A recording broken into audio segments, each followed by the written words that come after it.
Hi friends, ఈ వర్షాకాలం వచ్చినాక ఎవ్రీడే షెడ్లోనైతే కడగాల్సి వస్తుంది. ఎందుకంటే క్లీన్గా ఉండాలి కదా. మామూలుగా సమ్మర్లోనైతే మేము బయట రోడ్డు పైన కట్టుకుంటాం ఆవుల్ని.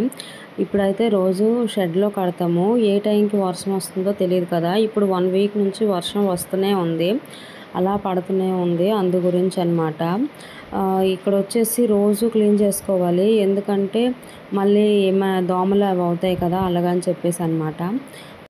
మనం ఉండే ఇంటిని ఎంత క్లీన్ చేసుకుంటామో అలాగే ఆవుల దగ్గర కూడా చాలా క్లీన్గా పెట్టుకోవాలి, లేకపోతే వాటికి కూడా ఫీవర్స్ అవి వస్తాయన్నమాట.